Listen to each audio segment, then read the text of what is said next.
তো আল্লাহ রাব্বুল আলামিন পবিত্র কোরআনের মধ্যে বলছেন, কুল, হে নবী, হে আমার প্রিয়তম হাবিব, হে আমার প্রিয়তম রাসূল, তুমি জানিয়ে দাও, তুমি বলে দাও, মুহাম্মদ বলুন সুবহানাল্লাহ, লা আসআলুকুম আলাইহি আজরান ইল্লা আল মাওয়াদ্দাতা ফিল কুরবা।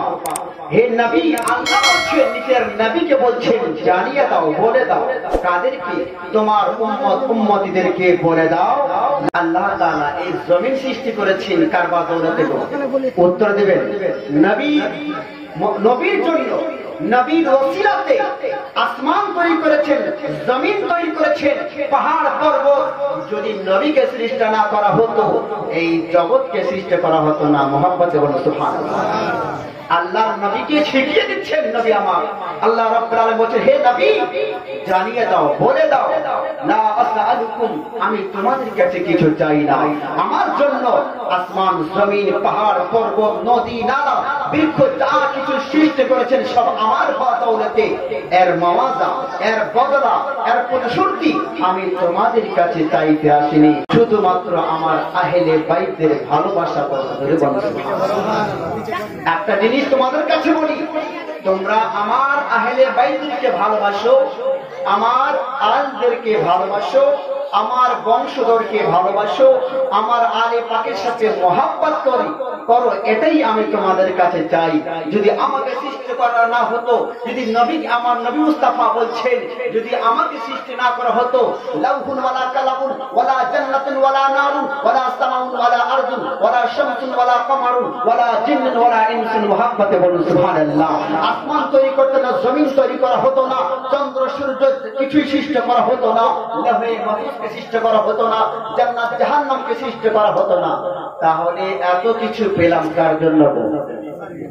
নবী পাকের জন্য পেয়েছি। মুহাম্মদে বলুন সুবহানাল্লাহ।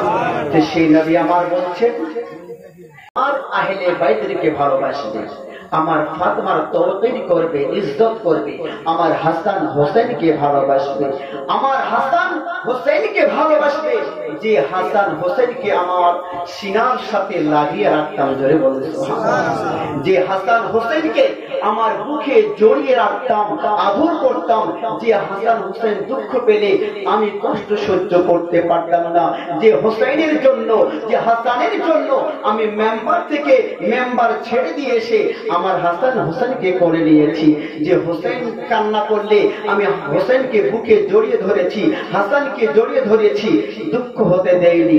জোরে বলুন সুবহানাল্লাহ। জানেন কেন? বিশ্ব নবী সাল্লাল্লাহু তাআলা আলাইহি ওয়াসাল্লাম তিনি জানতেন আমার হোসেন কারবালার প্রান্তরে শহীদ হয়ে যাবে, আমার হাসানকে বিষ খাইয়ে শহীদ করে দেবে, আমার হোসেন ওই কারবালার প্রান্তরে শহীদ হয়ে যাবে। বিরাদার মিল্লাতে ইসলামিয়া ওই হাসান হোসেনকে আমার নবী পাক অনেক মহব্বত করতেন। জোরে বলুন সুবহানাল্লাহ।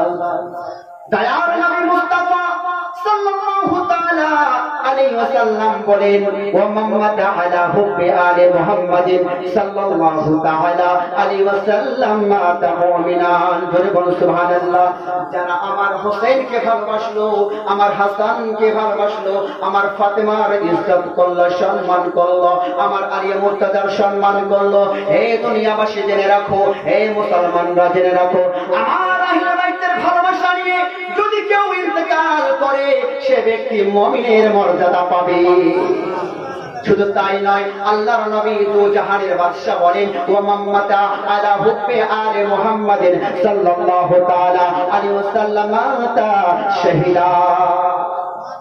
জোরে বলুন সুবহানাল্লাহ। বন্ধুগণ, বাবাজি ভাইরা, বিশ্ব নবী সাল্লাল্লাহু তাআলা আলাইহি ওয়াসাল্লাম বলেন, যে ব্যক্তি আমার ঘরানাকে ভালোবাসলো, আমার বংশধরকে ভালোবাসলো, আমার ফাতেমার ইজ্জত করলো, সম্মান করলো, আমার হাসান হোসেনকে ভালোবাসলো, আমার আলে পাককে ভালোবাসলো, আমার বংশধরকে ভালোবাসলো, সে ব্যক্তি যদি ইন্তেকাল করে, দুনিয়া ছেড়ে চলে যায়, আমার নবী পবিত্র জবান দিয়ে বলতেছেন, সে মৃত্যুবরণ করলে সে শহীদের দরজা পাবে। যে ব্যক্তি শহীদের দরজা পাবে সেই ব্যক্তি নিশ্চয় জান্নাতি, এর মধ্যে কোনো সন্দেহ নেই বাবাজি ভাইরা, এর মধ্যে কোনো সন্দেহ নাই। যারা মুমিন হয়ে মারা যায়, যারা শহীদের দরজা পায়, তারা বিনা হিসেবে জান্নাতে নসিব হয়ে যাবে, বিনা হিসেবে জান্নাতে পেয়ে যাবে। বন্ধুগণ বাবাজি ভাইরা, তাহলে আমাদের আহলে বাইতকে ভালোবাসতে হবে। আর আমরা সে আহলে বাইতের মোহাব্বতে আজকে বসে আছি না? হুজুর মাকদুমে সিমনা যার উদ্দেশ্যে আজকে আমরা এই রাত্রিতে জাগ্রত অবস্থা বসে রয়েছি, তিনি তো আহলে বাইত, তিনি তো হলেন নবীর বংশধর, এর মধ্যে কোনো সন্দেহ নেই। জোরে বলুন সুবহানাল্লাহ। বন্ধুগণ বাবাজি ভাইরা, একজন সাহাবী আমার নবী মুস্তাফার দরবারে পদার্পণ করলেন, বিশ্ব নবীর দরবারে গেলেন। যাওয়ার পরে আমার মুস্তাফাকে দেখলেন, নবী মুস্তাফা কালো একটা চাদর পরে রয়েছেন। জোরে বলুন সুবহানাল্লাহ। কালো চাদর পরে রয়েছেন। ও ওই সাহাবা আমার নবীকে প্রশ্ন করবেন, এই প্রশ্নটা দিলের মধ্যে জাগতেছে কিন্তু বলতে পারে না। ওই সাহাবা ব্রাদার ভাবলো আমি আগে সমস্ত কাজগুলো কমপ্লিট করে নেই, তারপরে আমার নবীকে আমি জিজ্ঞাসা করব। ইয়া রাসূলুল্লাহ, ইয়া হাবিবাল্লাহ, আমার নবীকে আমি জিজ্ঞাসা করব। ওই সাহাবা সমস্ত কাজগুলো কমপ্লিট করার পরে আমার নবীর কাছে এসে দাঁড়িয়ে গেলেন, দাঁড়িয়ে বলতেছেন সাদাকা আবিয়া উম্মি, মুহাব্বতে বলুন সুবহানাল্লাহ। আমার নবী মুস্তাফার কাছে বলতেছেন, ইয়া রাসূলুল্লাহ, ইয়া হাবিবাল্লাহ, আপনার পদতলে আমার পিতামাতা কুরবান। ইয়া রাসূলুল্লাহ, ইয়া হাবিবাল্লাহ, আপনাকে একটা কথা জিজ্ঞাসা করতে চাই। আমার নবী মুস্তাফা বলেন, এসামা কি জিজ্ঞাসা করবে বলো। সে বলতেছে, ইয়া রাসূলুল্লাহ, ইয়া হাবিবাল্লাহ, হুজুর গো, আপনি যে চাদর, কালো চাদর পরে রয়েছেন, বাহ্যিক ভাবে কিছু বুঝতে পারা যায়, ভিতর দিয়ে কিছু একটা আছে। জোরে বলুন সুবহানাল্লাহ, জোরে বলুন সুবহানাল্লাহ। বাইরে থেকে মনে হয় ভিতরে একটা কি যেন আছে, আপনি বারবার চাদরটাকে গোছাচ্ছেন আর ঢাকছেন। ইয়া রাসূলুল্লাহ, ভুল হলে ক্ষমা করবেন, আমি জানতে চাই ইয়া রাসূলুল্লাহ।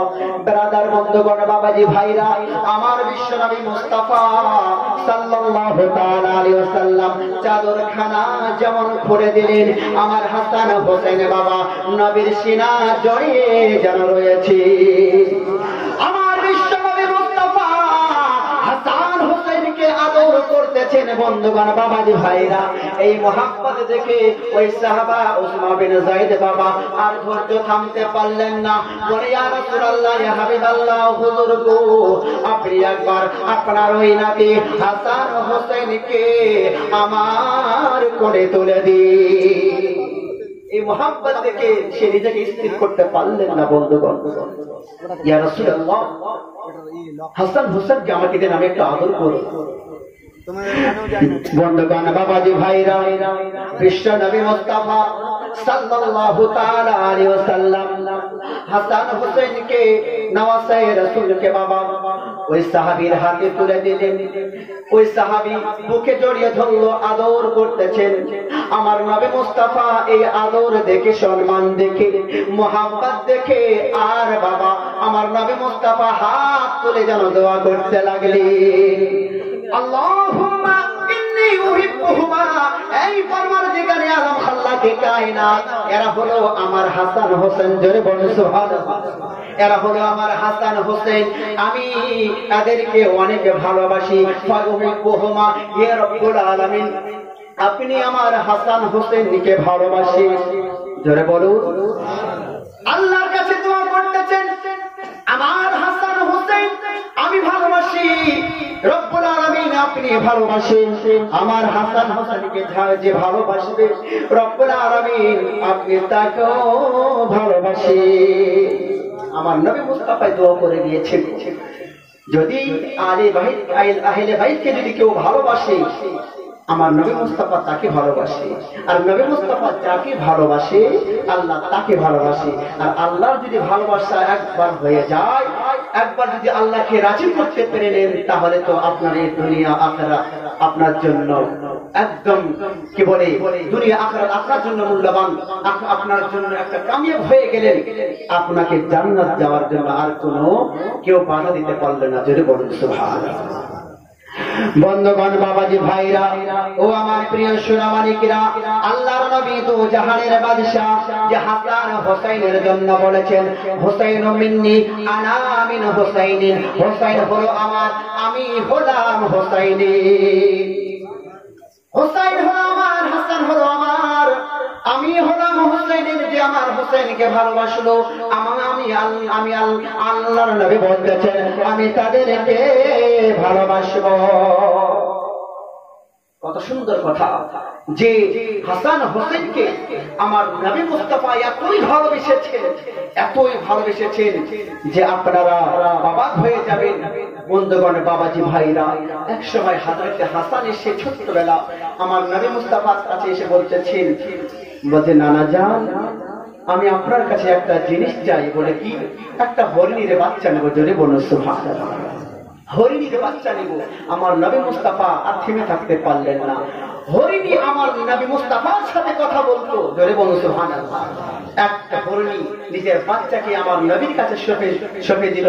দেওয়ার পরে বলতে, ইয়া রাসূলুল্লাহ আমার তো আরেকটা বাচ্চা আছে, আপনি এটা নিয়ে নিন। জোরে বলুন সুবহানাল্লাহ। আপনার পোতাকে দিয়ে দিন। আমার নবী মুস্তাফা যখন হযরত হাসানকে দিয়ে দিলেন, হোসেন দূর থেকে দেখে নিয়েছি। হোসেন যেন দৌড়তে দৌড়তে চলে এসেছে, এসে বলতেছে, না না আমার ভাইকে আপনি হরিণীর বাচ্চা দিয়েছেন, আমাকে দিবেন না? জোরে বলুন সুবহানাল্লাহ। আমাকে দিবেন না? বন্ধুগণ, বাবাজি ভাইরা, হরিণী বাবা যে হরিণীর বাচ্চা দিয়েছে, হরিণী বাবা দূরে ছিল, বুঝতে পেরে নিয়েছে হোসেনের জন্য একটা বাচ্চার দরকার। নিজের বাচ্চাটা আমার নবী মুস্তাফার কাছে নিয়ে এসেছে। জোরে বলুন সুবহানাল্লাহ। ইয়া রাসূলুল্লাহ, ইয়া হাবিবাল্লাহ, আমার একটা বাচ্চা রয়েছে, আপনার পোতা, আপনি হোসেনকে অনেক ভালোবাসে, এই বাচ্চাটাও আপনি নিয়ে নিন, আপনি হোসেনকে দিয়ে দিন, আপনি হোসেনকে দিয়ে দিন। বন্ধুগণ, বাবাজি ভাইরা, আমার নবী মুস্তাফা সাল্লাল্লাহু আলাইহি ওয়াসাল্লাম এই যে নানা নাতির মধ্যে যে মহব্বত, এই যে ভালোবাসা এখনকার যুগে আছে কিনা জানি না। এখনকার যুগে যদি কোনো বাচ্চা নানা কাছে নানা চকলেট দেনা হে বলে ভাগ সেদিক থেকে ভাগিয়ে দিন, আছে কিনা? এই এত বারবার আমার নাতিটা বিরক্ত করে, কিন্তু নাতিকে আদর করাই নবী মুস্তাফার সুন্নাত। জোরে বলুন সুবহানাল্লাহ। নবী মুস্তাফার সুন্নাত আদর করুন, বাচ্চাকে পরে টেনে নিন, মহব্বত করুন, তাহলে তো তারা আস্তে আস্তে আপনার শিক্ষা, আপনার শিষ্টাচার, আপনার যে বৈশিষ্ট্যগুলো সে পাবে, আপনি যেমন আচরণ করবেন বাচ্চার সাথে সে তেমনই শিখবে। ব্রাদার মিল্লাত ইসলামিয়া, বন্ধুগণ, বাবাজি ভাইরা, আল্লাহ রাব্বুল আলামিন হোসেনকে ভালোবেসেছেন, হাসানকে ভালোবেসেছেন। আমার নবী মুস্তাফা হাসানকে ভালোবেসেছেন, হোসেনকে ভালোবেসেছেন। বন্ধুগণ, বাবাজি ভাইরা, সে হাসান হোসেনের মহব্বত যদি কারো মধ্যে না থাকে, কেউ যদি বলে আমি আহলে বাইতকে ভালোবাসি না, আমি আহলে বাইতকে জানি না, আমি আহলে বাইতের সম্পর্কে গীবত করি, আল্লাহর নবী বলেছেন, ওয়া মাম্মাতা আলা হুব্বি আলি ওয়া মাম্মাতা আলা বুগজি আলি মুহাম্মাদিন সাল্লাল্লাহু তাআলা আলাইহি ওয়াসাল্লাম মা তাকাফিরা। জোরে বলুন সুবহানাল্লাহ। যারা আহলে বাইতের সম্পর্কে গীবত করলো, তাদের সম্পর্কে নিন্দা করলো, আর নিন্দা করে, দুনিয়াতে তো একরকম মানুষ নাই, কিছুটা ইয়াজিদি মানুষ আছে যে কারবালার প্রান্তর ইয়াজিদি, এদিকে একদিকে হোসাইনি আর একদিকে ইয়াজিদি। সেই ইয়াজিদি এখনো আছে, মুনাফিকি এখনো আছে। কুফার যে লোক গাদ্দার করেছিল মুসলিমের সাথে শুনতে পাবেনি এখনই, তো ওই সমস্ত লোক যে তারা চলে গিয়েছে, তাদের মতো কি আর কেউ নাই? অবশ্যই আছে। বন্ধুগণ, বাবাজি ভাইরা, এখনো আছে। বন্ধুগণ, বাবাজি ভাইরা, ইমাম হোসেন রাদিয়াল্লাহু তাআলা আনহু বাবা আস্তে আস্তে করে যখন বড় হতে লাগলেন, কুফার কাছ থেকে বাবা, ওই কুফার নগর কুফা থেকে হযরতে হোসেনের কাছে বাবা পত্র আসতে লাগলো, হোসেনের কাছে চিঠি আসতে লাগলো, এই হোসেন আপনি কুফা শহরে চলে আসুন। জোরে বলুন সুবহানাল্লাহ। দেখো না না জান, শোনো না না জান, তোমার হোসেন কাটিয়েছে গরদান। সুবহানাল্লাহ বলবেন না? মৌলানা সাহেব যখন বলেন সুবহানাল্লাহ তখন বলবেন মুহাব্বতে বলুন সুবহানাল্লাহ, আর একবার বলুন সুবহানাল্লাহ। দেখো না না জান, শোনো না না জান, তোমার হোসেন কাটিয়েছে গরদান, দিয়েছে প্রাণ রাখিতে ইসলামের ঈমান। ইমাম হোসেন যে কারবালার প্রান্তরে শহীদ হয়েছেন, টাকার জন্য, পয়সার জন্য, অট্টালিকার জন্য না মন্ত্রী হওয়ার জন্য, নানার ইসলাম দিন ইসলামকে রক্ষার জন্য জোরে বলুন সুবহানাল্লাহ। নিজের প্রাণকে সঁপে দিয়েছেন, নিজের প্রাণকে বিসর্জন করে দিয়েছেন, আল্লাহ রাস্তায় দিয়ে দিয়েছেন, কুরবানি হয়ে গিয়েছেন। দেখো না না জান, শোনো না না জান, তোমার হোসেন কাটিয়েছে গরদান, দিয়েছে প্রাণ রাখিতে ইসলামের ঈমান। দুধের শিশু সে আজগর বড় পিপাসা ছিল, দুধের শিশু সে আজগর বড় পিপাসা ছিল, শত মিনতি করে তারা পানি তারে না দিল, শত মিনতি করে তারা পানি তারে না দিল, দুধের শিশু সে আজগর বড় পিপাসা ছিল, শত মিনতি করে তারা পানি তারে না দিল, হিচকে দেখুন তুলিয়া বেরিয়ে গেল কচি প্রাণ। দেখো না না জান, শোনো না না জান, তোমার হোসেন কাটিয়েছে গরদান, দিয়েছে প্রাণ রাখিতে ইসলামের ঈমান। হোসেনের মহব্বতে একবার জোরে বলুন সুবহানাল্লাহ, আরেকবার বলুন সুবহানাল্লাহ। যতদিন রবে গো আল্লাহ ভবে দুনিয়াদারি, যতদিন রবে গো মাওলা দুনিয়াতে ধোঁকারি, যতদিন রবে গো মাওলা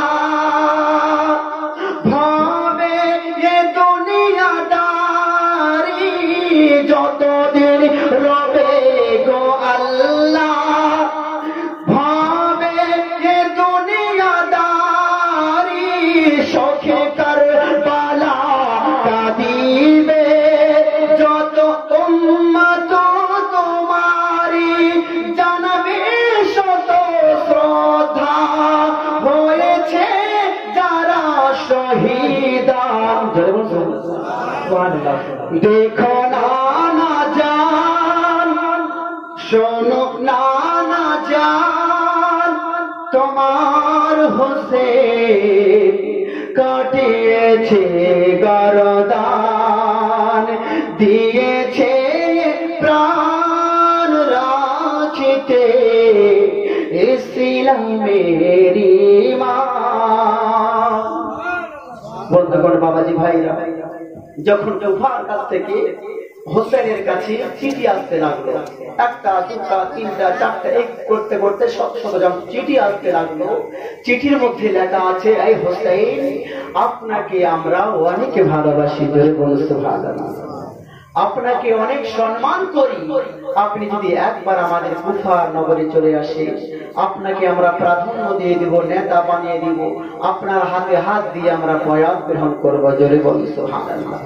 তো হযরত ইমাম হোসেন বাবা তিনি ভাবনা চিন্তা করতে লাগলেন, কুফার অবস্থা কেমন। হযরত ইমাম হোসেন রাদিয়াল্লাহু তাআলা আনহু তিনি তো সেদিকে জাননি অবস্থা কেমন আছে। তিনি সিদ্ধান্ত নিলেন, আগে আমি আমার ভাই, চাচাতো ভাই ইমাম মুসলিমকে পাঠাবো। জোরে বলেন সুবহানাল্লাহ। ইমাম মুসলিমকে পাঠাবো, যদি সেখানকার অবস্থা ভালো হয়, সেখানকার যদি অবস্থা ভালো হয়, আবহাওয়া ভালো হয়, তাহলে অবশ্যই ইমাম মুসলিম আমাকে অবগত করাবেন, আর তারপরে না আমি যাব। জোরে বলুন সুবহানাল্লাহ। এই একটা আলোচনা হচ্ছে বাড়ির মধ্যে। মুসলিমকে ডাকলেন, ভাইজান, কুফার কাছ থেকে অনেকটা চিঠি এসেছে, তোমাকে যেতে হবে। আমি সরাসরি যাচ্ছি না, সেখানকার অবস্থা সম্পর্কে অবগত হওয়ার পরে আমাকে পত্র দেখিও, চিঠি দেখিও, উত্তরে তুমি বলবে, তারপর আমি যাবো। জোরে বলুন সুবহানাল্লাহ। নীল আকাশ আজ লাল হলো, যেন রক্তেরই বরফ। নীল আকাশ আজ লাল হলো, যেন রক্তেরই বরফ। ইমাম হোসেন শহীদ হলো কারবালার কুফির কোচরণ। নীল আকাশ আজ লাল হলো, যেন রক্তেরই বরণ। ইমাম হোসেন শহীদ হলো কুফার কোচরণ। নীল আকাশ আজ লাল হলো, যেন রক্তেরই বরণ। 150 খানা চিঠি দিয়া কুফা ডাকে ধোকা দিয়া। 150 খানা চিঠি দিয়া কুফা ডাকে ধোকা দিয়া। আবার তারা শেষে শহীদ করল গিয়া, এই তো কুফির কোচর। নীল আকাশ আজ রক্ত মাখা, মরুভূমির মরীচিকা। নীল আকাশ আজ লাল হলো, মরুভূমি আজ রক্ত মাখা। বন্ধুগণ, বাবাজি ভাইরা, ইমাম মুসলিমকে পাঠিয়ে দিলেন। জোরে বলুন সুবহানাল্লাহ। আপনি যান, অবস্থা সম্পর্কে অবগত হওয়ার পরে আপনি আমাকে জানাবেন। বন্ধুগণ, বাবাজি ভাইরা, হযরত ইমাম মুসলিম রাদিয়াল্লাহু তাআলা আনহু বাড়ি থেকে যেমন বের হলেন, সাথে রয়েছেন ইমাম মুসলিমের 2 ছেলে, ইব্রাহিম আর মোহাম্মদ। মোহাম্মদ বলুন সুবহানাল্লাহ। আব্বা গো, ও আব্বা, আপনি কোথায় যাচ্ছেন আমাদের রেখে? ইমাম মুসলিম বলে, আমি কুফা শহরে যাব, আমি কুফা শহরের দিকে যাচ্ছি। হে আমার ছেলেরা, তোমরা বাড়িতে থাকো। বাচ্চারা বলতে লাগলো, আব্বা গো, আপনি আমাদেরকে ছেড়ে যাবেন না, আপনার কথা অনেক মনে পড়বে। আব্বা, আপনি যেখানে যান না কেন, আমাদেরকে সঙ্গে নিয়ে নিন। ইমাম মুসলিম রাদিয়াল্লাহু তাআলা আনহু বলতে লাগলেন, অনেক দূরের রাস্তা, মরুভূমি এলাকা, অনেক দূরে রাস্তা রয়েছে, তোমাদের অনেক কষ্ট হবে, তোমরা এত দূর যেতে পারবে না। বন্ধুগণ, বাবাজি ভাইরা, ছোট্ট ছোট্ট দুই ছেলে ইব্রাহিম আর মোহাম্মদ বাবার কথা শুনল না। শেষ পর্যন্ত হযরত ইমাম মুসলিম রাদিয়াল্লাহু তাআলা আনহু দুই সন্তানকে সঙ্গে নিলেন। জোরে বলুন সুবহানাল্লাহ। বন্ধুগণ, বাবাজি ভাইরা, হযরত ইমাম মুসলিম রাদিয়াল্লাহু তাআলা আনহু কুফা শহরের দিকে রওনা হয়ে গেলেন। কুফা শহরের কাছাকাছি চলে গেলেন। কুফাবাসীরা জানতে পেরেছে হুসাইনের ঘরানার লোক, হুসাইনের চাচাতো ভাই ইমাম মুসলিম আমাদের কাছে আসতেছে। সমস্ত কুফাবাসীরা ইমাম মুসলিমের মহব্বতে, আলে রাসূলের মহব্বতে অভিনন্দন জানানোর জন্য, স্বাগত জানানোর জন্য, ওয়েলকাম জানানোর জন্য তারা সবাই যেন দাঁড়িয়ে রয়েছেন। জোরে বলুন সুবহানাল্লাহ। বন্ধুগণ, বাবাজি ভাইরা ও আমার প্রিয় সোনামানিকেরা, ইমাম মুসলিম বাবা যখন কুফা শহরে ঢুকে গেলেন, সবাই ইমাম মুসলিমকে পেয়ে বাবা তাকবীর দিতে আরম্ভ করে দিল, নারা আরম্ভ করে দিয়েছে। হুসাইনের বাবা বংশকে পেয়ে, মুসলিমকে পেয়ে বাবা তারা সবাই আনন্দ হয়ে পড়ল। সবাই আনন্দিত হয়ে মেতে গিয়েছে, আমরা মুসলিমকে পেয়ে গেলাম, হুসাইনি ঘরানাকে পেয়ে গেলাম। বন্ধুগণ, বাবাজি ভাইরা, ইমাম মুসলিমকে বাবা সবাই মিলে বাবা বুকে টেনে নিলেন। সবাই মিলে ইমাম মুসলিমকে শ্রদ্ধা জানালো, সম্মান করলো, নিজের কাছে টেনে নিল। জোরে বলুন সুবহানাল্লাহ। এই যে মহব্বত, এই যে আচরণ দেখে তখনই তো বুঝতে পারা যায় যে একজন বাইরে থেকে যদি কোনো একটা আলিম আপনাদের বাড়িতে আসে আর আপনি যদি তার সাথে যে ব্যবহারটা করবেন, সে তো তখনই উত্তরটা পেয়ে যাবে এরা কি চায়। জোরে বলুন সুবহানাল্লাহ। এরা কতটা ভালোবাসা এর মধ্যে আছে, আপনি অটোমেটিক আপনি বুঝতে পেরে নেবেন যে আপনার সম্মান, আপনার কথাবার্তাতে, উঠা বসাতে আপনি বুঝে নেবেন যে এরা কতটা আমাকে ভালোবাসে।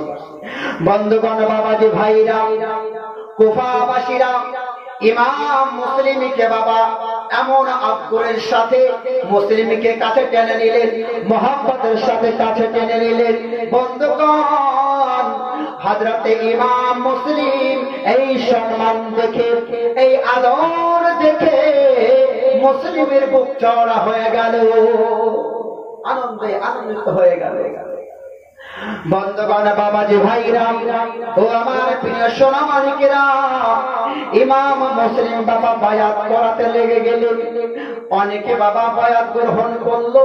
জোহরের নামাজের সময় হয়ে গিয়েছে, ইমাম মুসলিম নামাজ পড়ালেন।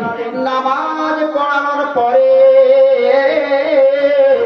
বাবা দেখতেছেন তো হাজার হাজার লোকের সমাবেশ, সবাই মিলে ইমাম মুসলিমের হাতে বায়াত হয়ে গেলেন। হুসাইনের বাবা হুসাইনের নামে বায়াত করাতে লেগে গেলেন। সবাই বাবা কাছে এসে বলতে লাগলো, ভালোবাসা দেখাতে লাগলো, সবাই মিলে বাবা আনন্দ প্রকাশ করলো। এইভাবে যখন দিন পার হতে লাগলো, একদিন, দুই দিন, তিন দিন এইভাবে যখন চলতে আরম্ভ করলো, কিন্তু এই কুফাবাসীর মধ্যে কিছু কিছু গাদ্দার ছিল। বন্ধুগণ, তারা ইবনে জিয়াদের কাছে খবর পৌঁছে দিয়েছে কুফার অবস্থা খুব খারাপ, ইমাম মুসলিম চলে এসেছে, মানে হোসাইনি সবাই হোসেনের সাথে হয়ে যাবে, সব হোসাইনি হয়ে যাবে। ইবনে জিয়াদ দিকে বলতেছে, আপনি এখনো রক্ষা করুন। ইয়াজিদের কাছে খবর চলে গিয়েছে, ইয়াজিদ বলতেছে, এই ইবনে জিয়াদ, অবস্থা ঠিক করো, নাহলে তোমার খাইরিয়াত নেই। অবস্থা তাড়াতাড়ি করে ঠিক করো, কুফার অবস্থা খুব খারাপ। সবাই যেন ইমাম মুসলিমের দিকে ঝুঁকেছে, হোসেনের দিকে ঝুঁকেছে। এখন পর্যন্ত যদি তুমি আর কি বলে অবস্থা ঠিক না করো, তাহলে কিন্তু তোমার কাছে আমি কৈফিয়ত দেব। বন্ধুগণ, বাবাজি ভাইরা, ইবনে জিয়াদ বাবা চিন্তায় পড়ে গেল, এখন কি করা যায়। ওই ইবনে জিয়াদ বাবা তার তো পয়সার কমে ছিল না, টাকার কমে ছিল না। বন্ধুগণ, ওই কুফাবাসীকে ভয় দেখাতে আরম্ভ করে দিল। কুফাবাসীকে ভয় দেখাতে লাগলো, যদি আমার সাথ না দাও তাহলে তোমাদের অনেক দুর্দশা হবে। ভয় দেখাতে আরম্ভ করলো এবং বলতে লাগলো, হে কুফাবাসীরা, তোমরা যদি তোমাদের তলোয়ার গুলো আমার কাছে জমা রাখো, তাহলে প্রত্যেকটা তলোয়ারের ওজনে তোমাদেরকে মুদ্রা দেওয়া হবে।